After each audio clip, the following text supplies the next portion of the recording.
പ്രിയ സുഹൃത്തുക്കളെ, സഹോദരി സഹോദരന്മാരെ, കുരിശുവീട്ടിൽ ജോൺ അഗസ്റ്റിൻ. ഞാൻ ഈ വീഡിയോ ആയിട്ട് വന്നേക്കുന്നത് വേറെ ഒന്നുമല്ല.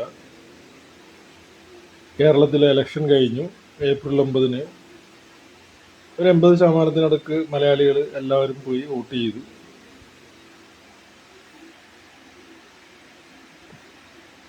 നാളെ അതിൻ്റെ റിസൾട്ട് വരുന്ന ദിവസമാണ്. റിസൾട്ട് വന്നതിന് ശേഷം എന്തെങ്കിലും പറഞ്ഞിട്ട് കാര്യമില്ലല്ലോ. അതുകൊണ്ടാണ് വരണതിന് മുമ്പ് പറയണത്. ഇപ്പോൾ കഴിഞ്ഞ കുറേ ദിവസമായിട്ട് നമ്മൾ ചാനലുകളിൽ എക്സിറ്റ് പോള്, ഇലക്ഷൻ പ്രവചനങ്ങളൊക്കെ കാണുന്നുണ്ട്. ആവറേജ് പൊതുവെയുള്ള ഒരു എക്സിറ്റ് പോള് നോക്കിക്കഴിഞ്ഞാൽ UDF ഭരണത്തിൽ വരുമെന്നാണ്. എന്നിരുന്നാലും ടൈറ്റായിട്ടുള്ള ഫൈറ്റാണ്. ഏകദേശം ഒരു 60 സീറ്റുകളോളം ഇടതുപക്ഷം ഇപ്പോഴും പിടിക്കുമെന്നാണ് പറയപ്പെടുന്നത്. ഒരു 80 സീറ്റ് UDFന് കിട്ടുമെന്ന് പറയുന്നത്. ഏകദേശം ഒരു 1 മുതൽ 3 വരെ BJP കിട്ടുമെന്ന് പറയുന്നുണ്ട്. ഇത് ആവറേജ് ഞാൻ പറയണതാണ്. പക്ഷെ അതിൽ ചില സർവേകൾ UDFന് 90-ന്റെ മേളിൽ കിട്ടുമെന്ന് പറയുന്നുണ്ട്. ചിലവർ 1-2 ചാനലുകൾ ഇടതുപക്ഷം വരാൻ ചാൻസ് ഉണ്ടെന്നും പറയുന്നുണ്ട്. BJPക്ക് 14 സീറ്റ് വരെ കിട്ടുമെന്നൊക്കെ പറയണമുണ്ട്. ഇതൊക്കെ കണ്ടിട്ട് മലയാളികൾ ചിരിക്കുക എന്നല്ലാതെ വേറെ ഒന്നും പറയാനില്ല. പൊതുവെ കഴിഞ്ഞ ഇലക്ഷൻ വരെയും കേരളത്തിലെ ഒരു ട്രെൻഡുണ്ട്. ജനങ്ങൾ കണ്ടിന്യൂസ് ആയിട്ട് ആരെയും ഭരിക്കാൻ അനുവദിച്ചിട്ടില്ല. മാറി മാറി ഇപ്പോൾ LDF ആണെങ്കിൽ അടുത്ത പ്രാവശ്യം UDF ഇങ്ങനെ മാറി വരണതാണ്. 2016-ന് ശേഷമാണ് ഇങ്ങനെ 10 വർഷം കണ്ടിന്യൂസ് ആയിട്ട് ഏതെങ്കിലും ഒരു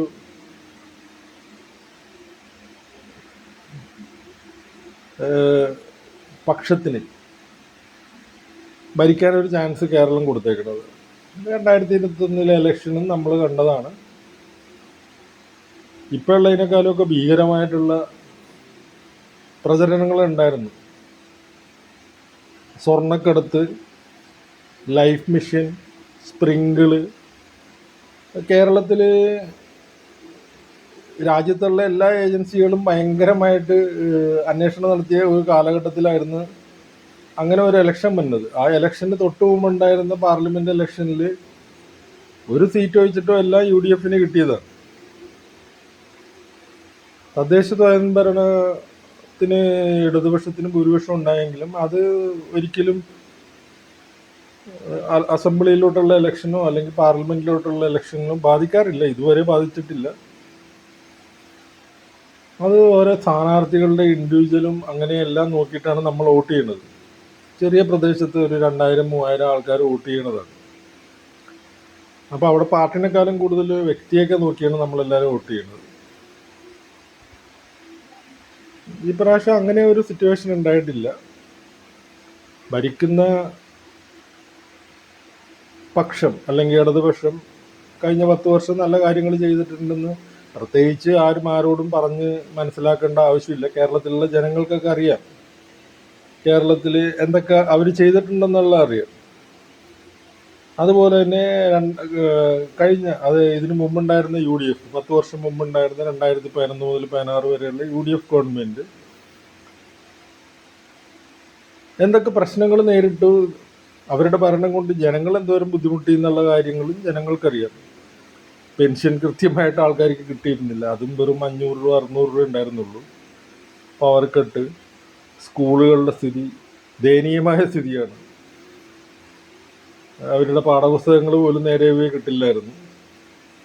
അതുപോലെ തന്നെ സർക്കാർ ആശുപത്രികളുടെ സ്ഥിതിയൊക്കെ കേരളത്തിലെ ജനങ്ങൾ 10 വർഷം കൊണ്ട് മറന്നുപോയെന്നൊന്നും വിചാരിക്കാൻ പറ്റില്ല. പക്ഷെ പൊതുവായി 10 വർഷം മുമ്പുള്ള ഒരു ചിന്താഗതി വെച്ച് നോക്കണമെങ്കിൽ മലയാളി മാറി മാറിയാണ് ഭരണം കൊടുക്കുന്നത്. പക്ഷെ കാലഘട്ടങ്ങളൊക്കെ കുറേ മാറി. ഇപ്പോൾ ഓരോ മലയാളികളുടെയും അല്ലെങ്കിൽ ഓരോ മനുഷ്യരുടെയും വിരൽത്തുമ്പിൽ കാര്യങ്ങൾ അറിയാനുള്ള മൊബൈൽ എന്ന് പറയുന്നത് ഇപ്പം നമ്മൾ യൂസ് ചെയ്യണ ഈ മൊബൈലിൽ നോക്കിക്കഴിഞ്ഞാൽ എന്താണ് സത്യം എന്താണ് നുണയെന്നൊക്കെ നമുക്ക് മനസ്സിലാവും. പച്ചക്കള്ളങ്ങൾ മാത്രം പറഞ്ഞു കഴിഞ്ഞിട്ട് ആർക്കും ഭരണത്തിൽ വരാൻ പറ്റുമെന്ന് എനിക്ക് വിശ്വസിക്കുന്നില്ല. അതൊക്കെ കണ്ണുമടച്ച് ജനങ്ങൾ വിശ്വസിക്കുമെന്ന് ഞാൻ പറയുന്നില്ല. വിശ്വസിക്കുമായിരിക്കും അന്ധമായിട്ട് ഏതെങ്കിലും പാർട്ടിനോട്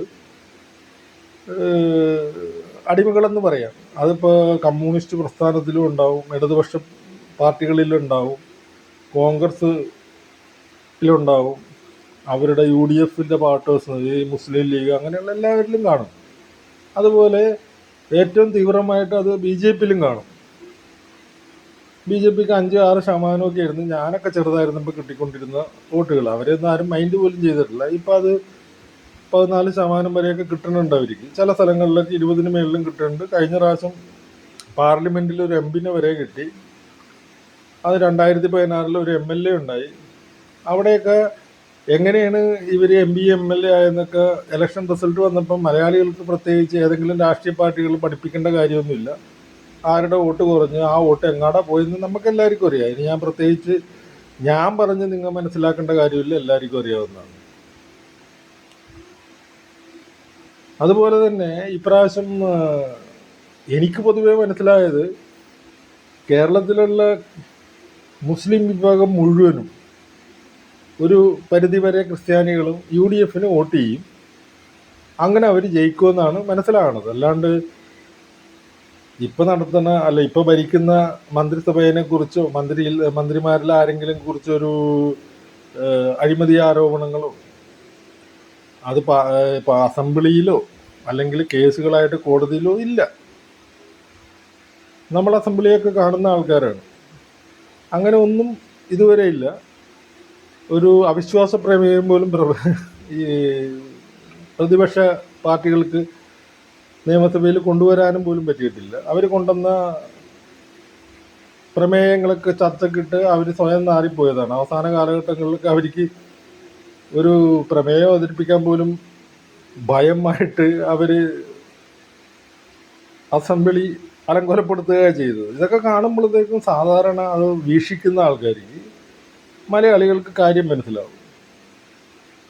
ഭരണത്തിൽ എന്തൊക്കെ ഗുണങ്ങൾ കേരളത്തിലെ ജനങ്ങൾക്ക് ഉണ്ടാവും എന്നുള്ള കാര്യം പ്രത്യേകിച്ച് ആരോടും പറയണ്ട. നമുക്ക് നേരിട്ടുള്ള അനുഭവത്തിലും നമ്മളുടെ കണ്ണിലും കാതിലും ഒക്കെ നേരിട്ട് കാണുന്ന നമുക്ക് മനസ്സിലാവുന്നതാണ്. ശരിയാണ്, ഒരു 10 വർഷം കണ്ടിന്യൂസ് 5 വർഷത്തിൽ കൂടുതൽ അനുവദിക്കാത്ത മലയാളികൾ ഒരു പാർട്ടിനെ 10 വർഷം ഭരിക്കുമ്പോൾ കുറച്ച് ആൾക്കാർക്ക് ചെറിയ മടുപ്പും കാര്യങ്ങളൊക്കെ ഉണ്ടാവും. ഇത്ര നാൾ ഇവരിനി ഭരിച്ചതല്ലേ, ഇനി മറ്റവർ ഭരിക്കട്ടെ. പക്ഷെ മറ്റവർ ഭരിച്ചു കഴിഞ്ഞാൽ അവരെങ്ങനെ വിശ്വസിച്ച് കൊടുക്കും? നമ്മുടെ മുമ്പിലുള്ളതല്ലേ. ഒന്നാമത്തെ വാ തുറന്ന പച്ചക്കള്ളം മാത്രം പറയുള്ളൂ. ജയിക്കാനായിട്ട് അവരാകെ കാണുന്ന കാരണം എന്ന് പറഞ്ഞാൽ കേരളത്തിലുള്ള ജനങ്ങൾ, അതായത് മുസ്ലിം വിഭാഗം മുഴുവൻ അവർക്ക് വോട്ട് ചെയ്യണമെന്ന് അവർ ആഗ്രഹിക്കുന്നു.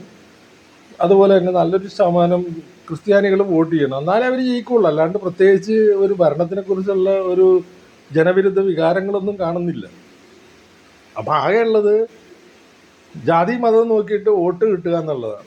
എനിക്ക് തോന്നുന്നില്ല കേരളത്തിലുള്ള മുഴുവൻ 100% മുസ്ലിങ്ങളും വെറും ജാതിയുടെ ഒറ്റ ചിന്ത കൊണ്ട് ഇന്ന പാർട്ടിക്ക് വോട്ട് ചെയ്യുമെന്ന് ഞാൻ വിശ്വസിക്കുന്നില്ല. അത് മുസ്ലിങ്ങളും ചെയ്യത്തില്ല. ഇപ്പോൾ ഹിന്ദുക്കൾ എല്ലാവരും കൂടി BJPക്ക് ചെയ്യുമെന്ന് ഞാൻ വിശ്വസിക്കുന്നില്ല. ക്രിസ്ത്യാനികളെല്ലാവരും കൂടി UDFന് വോട്ട് ചെയ്യുമെന്നും ഞാൻ വിശ്വസിക്കുന്നില്ല. വിശ്വസിക്കാൻ പറ്റില്ല. എന്താ കാര്യം എന്ന് പറഞ്ഞിട്ടുണ്ടെങ്കിൽ നമ്മൾ വളർന്നു വന്ന ജീവിച്ചു വന്ന സാഹചര്യം അതാണ് കേരളത്തിനെ ഇന്ത്യയിലെ മറ്റുള്ള സംസ്ഥാനങ്ങളിൽ നിന്ന് വ്യത്യസ്തമാക്കി വെക്കുന്നത്. ഉറപ്പായിട്ടും ഒരു 10 വർഷം കണ്ടിന്യൂസ് ആയിട്ട് ഒരു സർക്കാർ ഭരിച്ചു, നല്ല കാര്യങ്ങളൊക്കെ ചെയ്തു. എന്നാലും ഇത്രയും നാൾ ഇവർ ഭരിച്ചില്ലേ, ഇനി അതിനോടുള്ള ഒരു മടുപ്പ് കൊണ്ട് കുറേ ആൾക്കാർ എതിരായിട്ട് വോട്ട് ചെയ്തതല്ല. പക്ഷെ അവർ ചിന്തിക്കുന്നത് ഈ വരാൻ പോണ ആൾക്കാർ വന്നു കഴിഞ്ഞാൽ എന്തായിരിക്കും സ്ഥിതി. പെൻഷൻ കൃത്യമായിട്ട് 600 രൂപ കൊടുക്കാൻ പറ്റാത്ത ആൾക്കാർ 3000 കൊടുക്കുമെന്ന് പറയണത്. ഇപ്പം 2000 കിട്ടണുണ്ട്. ഈ 3000 കൊടുക്കുമെന്ന് പറഞ്ഞിട്ട് അത് കൊടുക്കുമോ? ഉറപ്പില്ല. നഷ്ടത്തിലായിരുന്ന KSRTC ഒരു കണക്കിന് ഈ കണ്ടീഷനിൽ കൊണ്ടുവന്നിട്ടുണ്ട്. അതിന് അതിൻ്റെ അകത്ത് ഫ്രീ ആയിട്ട് പെണ്ണുങ്ങൾ യാത്ര ചെയ്യാൻ വിട്ട് കഴിഞ്ഞാൽ അത് എപ്പോൾ അടച്ചുപൂട്ടിയെന്ന് ചോദിച്ചാൽ മതി. സാമാന്യ ബോധമുള്ള ആൾക്കാർക്ക് അത് മനസ്സിലാവും. മലയാളികൾക്ക് പ്രത്യേകിച്ച് ഇതിന് ക്ലാസ് എടുക്കേണ്ട കാര്യമൊന്നുമില്ല. പിന്നെ ഇൻഷുറൻസ് കൊടുക്കുമെന്ന് പറഞ്ഞു. 25 ലക്ഷത്തിൻ്റെ ഇൻഷുറൻസ് കേരളത്തിലുള്ള എല്ലാവർക്കും കൊടുക്കുമെന്ന് പറയുന്നത് എങ്ങനെ സാധിക്കും?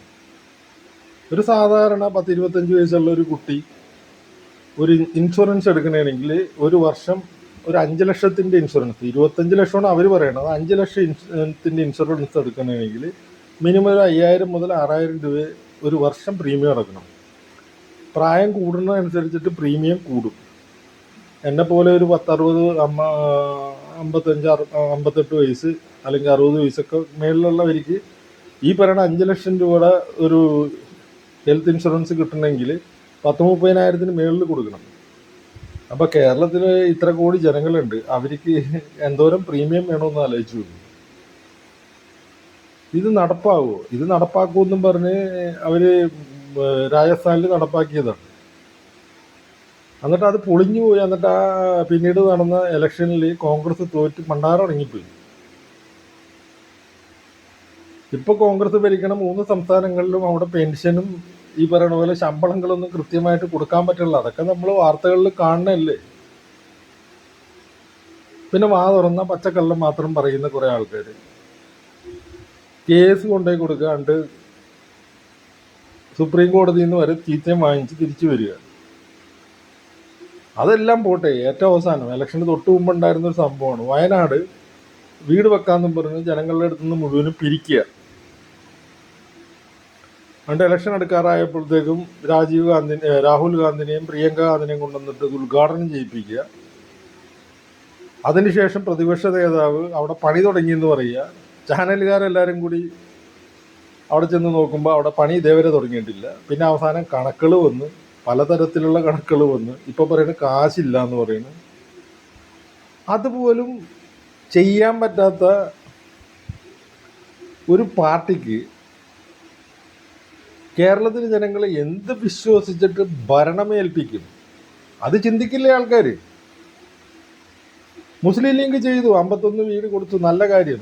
സർക്കാർ ചെയ്യണേക്കാളും മുമ്പിൽ സർക്കാർ 410 വീടാണ് ഉണ്ടാക്കുന്നത്. സാധാരണ വീട് മാത്രമല്ല അവരുണ്ടാക്കുന്നത്, ഒരു ടൗൺഷിപ്പാണ് ഉണ്ടാക്കുന്നത്. അത് പണി നടക്കുന്നുണ്ട്. അവരുദ്ദേശിച്ച സമയത്തൊന്നും അത് പൂർത്തിയാക്കാൻ പറ്റില്ല, സമ്മതിച്ചു. പക്ഷെ കാര്യങ്ങൾ നടക്കേണ്ടത് അത് അവർക്ക് കിട്ടുമെന്നുള്ള ഉറപ്പുണ്ട്. മുസ്ലിം ലീഗ് 100 വീട് പറഞ്ഞാൽ 51 വീട് കൊടുത്ത് അവരവിടെ ആൾക്കാർ താമസിക്കാൻ തുടങ്ങുന്നു. മുസ്ലിം ലീഗിനെ അഭിനന്ദിക്കണം ഈ കാര്യത്തിൽ. പക്ഷെ കോൺഗ്രസ് എന്താ, കോൺഗ്രസ് പിരിച്ച പൈസയുടെ കണക്കില്ല. അവസാനം കല്ലിട്ടതിന് ശേഷം പണി തുടങ്ങിയെന്ന് പറയുന്നു. അവിടെ ചെന്ന് നോക്കുമ്പോൾ ഇതുവരെ പണി തുടങ്ങിയിട്ടില്ല. ഇപ്പോൾ പറയുന്നത് കാശില്ല, ഇനിയുള്ള കാശ് ഞങ്ങൾ പിരിക്കണില്ല, അവരുടെ പാർട്ടി ഫണ്ടിൽ നിന്ന് എടുക്കുമെന്ന് പറയും. എനിക്കറിയാൻ പാടില്ല ഇവരെങ്ങാടാ പോണേ. ഇത്രയൊക്കെ കണ്ടിട്ട് നേരിട്ട് മനസ്സിലാക്കിയിട്ട് വിവരവും വിദ്യാഭ്യാസവും സാമാന്യ ബോധ്യവും നല്ല രാഷ്ട്രീയ ബോധമുള്ള കേരളത്തിലെ ജനങ്ങൾ UDFന് വോട്ട് ചെയ്യുമോ എന്ന് എനിക്ക് തോന്നണില്ല. എന്തായാലും കുറച്ച് ആൾക്കാർ മടുപ്പിൻ്റെ പേരിൽ മാറി നിൽക്കും. ജാതിയുടെയും മതത്തിൻ്റെയും പേരിൽ സ്ഥിരമായിട്ട് കുറേ ആൾക്കാർ അവർക്ക് വോട്ട് ചെയ്യേണ്ടത് ചെയ്യും. പ്രത്യേകിച്ച് മലബാർ പോലെയുള്ള പ്രദേശത്തിൽ അത് ഇപ്പോൾ ഈ പറയണ 99 MLA-മാരുള്ള ഇടതുപക്ഷത്തിന് ഇപ്പോഴും മലപ്പുറത്തു നിന്നൊക്കെ ഈ പറയുന്ന 2-3 സീറ്റുകളേ ഉള്ളൂ. അതിൽ കൂടുതലൊന്നും 100-ൽ കൂടുതൽ സീറ്റ് കിട്ടിക്കഴിഞ്ഞാലും ആ ജില്ലയിൽ നിന്ന് അതിൽ കൂടുതൽ കിട്ടത്തില്ല. ആ ജില്ല അങ്ങനെയാണ് അതിൻ്റെ സിസ്റ്റം. അങ്ങനെ കുറച്ച് ആൾക്കാർ ചെയ്യുന്നുണ്ടാവും. പക്ഷെ അതിൻ്റെ അപ്പുറത്തോട്ടൊക്കെ കണ്ണുമടച്ചിട്ട് 100% മുസ്ലിങ്ങളും UDFന് വോട്ട് ചെയ്യുന്നു കേരളത്തിലിരിക്കുന്ന ഒരു ജനങ്ങളും ചിന്തിക്കത്തില്ല. അതുപോലെ തന്നെ 100% ക്രിസ്ത്യാനികളും കൊണ്ടുപോയിട്ട് അവർക്ക് ചെയ്യുന്നു ഒരിക്കലും വിശ്വസിക്കാൻ പറ്റില്ല. പിന്നെ BJP ഹിന്ദുക്കളെ രക്ഷിക്കാൻ വന്നേക്കുന്ന പാർട്ടിയാണ്. എല്ലാവരും ഈ ഹിന്ദുക്കളെല്ലാവരും കൂടി അവർക്ക് ചെയ്യുന്നു ഞാൻ വിശ്വസിക്കുന്നില്ല. കേരളത്തിലുള്ള ഒരു മനുഷ്യനും വിശ്വസിക്കുമെന്ന് എനിക്ക് തോന്നണില്ല. ആ പാർട്ടിനോട് വെറുപ്പുള്ളവർ ഉറപ്പായിട്ടും ചെയ്തില്ല. 10 വർഷം ഭരിച്ചതല്ലേ, ഇനി അവർ മാറട്ടെ, മറ്റവർക്ക് ചാൻസ് കൊടുക്കട്ടെ എന്നും വിചാരിച്ച് കുറച്ച് പേര് ചെയ്യുമായിരിക്കും. പിന്നെ 10 വർഷത്തിൻ്റെ മടുപ്പുണ്ടാകണ കുറച്ച് ആൾക്കാരും ചെയ്തുമായിരിക്കും.